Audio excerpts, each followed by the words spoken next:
kemarin gue sedih ya gara-gara Bu Sri Mulyani mengundurkan diri ya. Sekarang nggak agak terobati sedikit dah.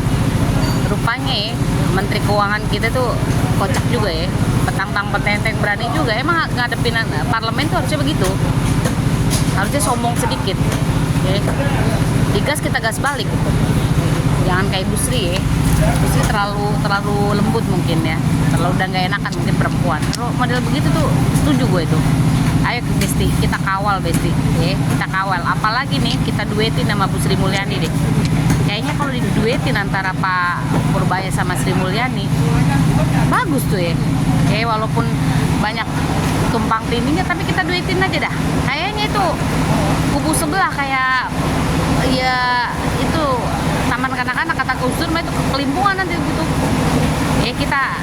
Kita bikin aja gitu ya, kita ngajuin gitu untuk menduetkan antara Pak Purbaya sama Sri Mulyani. Kayaknya oke tuh, bagus tuh kayaknya. Bu Sri hebat, Bu Sri handal, Pak Purbaya juga pinter dan arogan. Itu lulusan mana sih ya? Gue pengen tahu kok. Kirain gitu ya, konyong-konyong gitu Pak Prabowo ngambil dia gitu asal dilihat, ataupun enggak maksudnya kualitasnya mungkin jauh di bawah Bu Sri Mulyani menurut saya nggak. Ternyata boleh juga nyalinya menteri kita ini ya. Menteri Keuangan kita boleh juga nyalinya tuh, termasuknya emang di kabinet Pak Presiden Prabowo sekarang tuh harusnya ya, menteri itu dari Pak Basuki, Retno, Sri Mulyani kita ambil lagi, Purbaya, terus Basuki Pujiastuti, itu harusnya Ahok baru tuh keren tuh ya, yang rada-rada cempreng gitu, yang rada-rada vokal itu harusnya begitu ya. Yang blunder itu pecat-pecatin aja, walaupun dia istilahnya dari partai yang mengusung Pak Prabowo, udah pecat-pecatin aja, ngapain, nggak ada gunanya juga, nggak bikin blunder aja.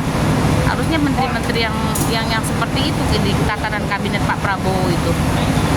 Ini sekarang lagi ya, bicara tidak langsung katanya, menteri-menteri yang dari zamannya Pak Jokowi dilengserkan, berarti itu Pak Prabowo itu istilahnya pecah kongsi. Nggak mungkin Pak Prabowo itu pecah kongsi, nggak mungkin. Yang ada itu selalu Pak Prabowo itu minta informasi, minta masukan dari Pak Jokowi. Karena Pak Prabowo itu nggak, Pak Jokowi itu mentor, boleh dibilang gitu. Jadi Pak Prabowo itu menghormati dengan tulus sama Pak Prabowo sama Pak Jokowi itu. Jadi orang mau ngomong apa aja ya, kenyataan emang.